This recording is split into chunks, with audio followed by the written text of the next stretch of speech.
buenas tardes. Hoy vamos a desarrollar un video muy dinámico en donde vamos a explicar los aspectos básicos del sistema linfocardiovascular.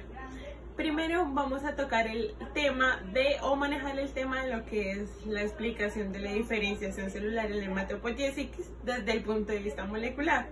La histología del timo como segundo punto, como tercer punto la embriología del timo, el cuarto punto es por qué se desarrollan los timomas y por qué se van a manifestar clínicamente en el paciente. Como quinto punto vamos a hablar de lo que va a ser la embriología cardiovascular. A su vez vamos a responder el por qué las comunicaciones interauriculares se van a diferenciar entre un ACIO y un foramen oval y qué tipos de CIAs existen según sus tipos de alteración embriológica. Como primer tema de la diferenciación celular de la hematopoiesis, vamos a hablar de que la hematopoiesis va a ser como una jerarquía en la que las células madres hematopoyéticas van a originar a sus progenitores y a su vez estos se van a diferenciar en varios linajes hematopoyéticos. La diferenciación de los tipos celulares va a estar mediada por los marcadores de superficie, por factores de transcripción que van a ser los encargados de regular el desarrollo de las células madres hematopoyéticas y a su vez la diferenciación de sus linajes específicos. El factor SCL hashtag 1 va a ser la clave de la programación del mesodermo hacia un destino hematopoyético. Este factor y sus proteínas asociadas van a ser esenciales para que el desarrollo de la hematopoiesis primitiva en el saco vitelino y definitiva en el adulto se dé. Entonces, porque en ausencia de este factor no se van a generar células sanguíneas. El factor Notch1 es para la generación de la hematopoiesis, ya que los embriones deficientes de esta proteína van a ser capaces de producir progenitores hematopoyéticos, pero no serán capaces de producir células madres hematopoyéticas de largo plazo. El factor GATA1 va a promover la diferenciación hacia un linaje de megacariocitos de la serie eritroide. La elección del linaje mieloide y el linaje eritroide va a ser controlada por el antagonismo por C+B, que es un factor altamente expresado en monocitos, y ETS1. La proteína alfa de unión al potenciador CCAAT va a ser requerida para el desarrollo de los granulocitos, pero también va a promover la diferenciación de las células madres hematopoyéticas. La C, D, P y FOC van a participar en la diferenciación de los eosinófilos y la interacción GFI1 y PU1 va a favorecer la diferenciación hacia los neutrófilos y los monocitos.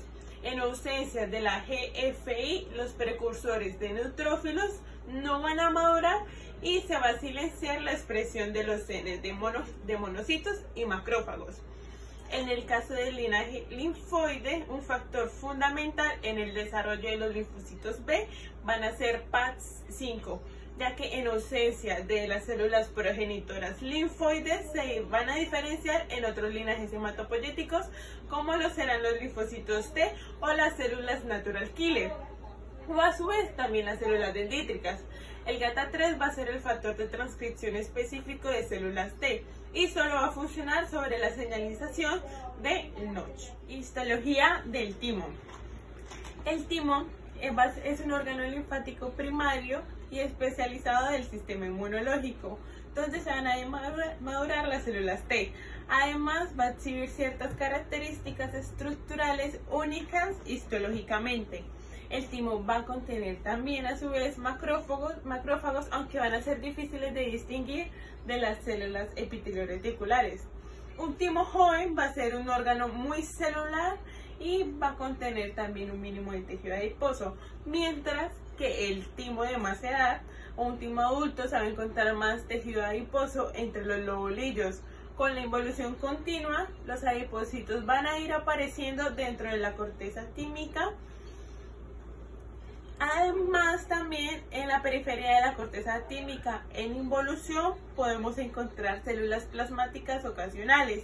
Los principales componentes del timo son los linfocitos o a su vez los timocitos, por sus características de núcleos pequeños, redondeados e hipercromáticos, y las células de sostén de epitelio reticular, con sus núcleos grandes y pálidos.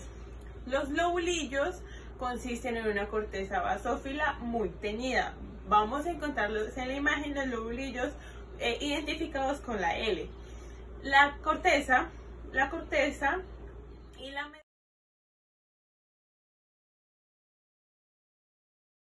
la diferencia relativa en la población de linfocitos y la tensión de sus núcleos con hematoxilina van a ser la causa de la diferenciación del aspecto entre la corteza, señalada con la C, y la médula con la M, que en realidad va a ser el sitio de la elección donde vamos a examinar las células epiteliales reticulares. El componente medular va a ser una masa ramificada continua que va a estar alrededor del tejido cortical.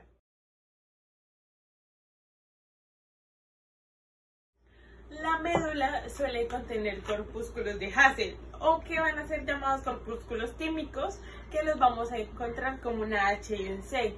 Los corpúsculos van a ser unas capas concéntricas grandes de células epiteliales reticuloepiteliares de tipo 6. Se van a teñir con la iosina y se van a poder distinguir fácilmente a poco aumento. El centro del corpúsculo se puede mostrar un poco cornificado y bastante amorfo. Desde este momento van a ocurrir cambios regresivos que van a generar una reducción importante en la cantidad de tejido tímico.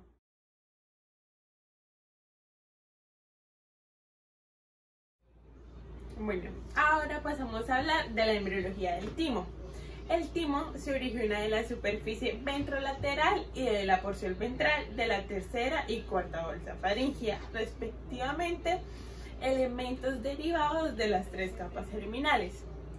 Su desarrollo comienza en la sexta semana de gestación. En esta etapa, la bolsa faríngea se va a dividir en dos porciones: una dorsal, que va a dar origen a las glándulas paratiroides inferiores, y otra ventral, donde se va a derivar el primordio tímico.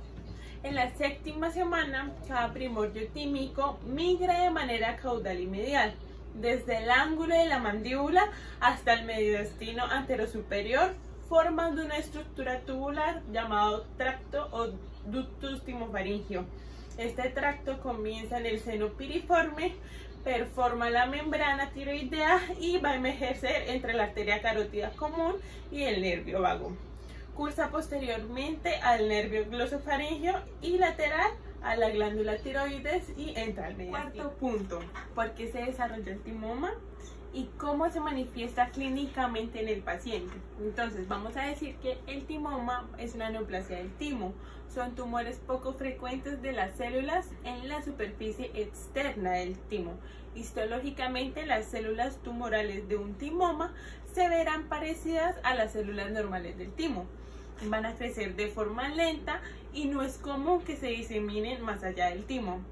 Por lo tanto, un timoma se va a desarrollar por la acumulación de células inmaduras o los timocitos.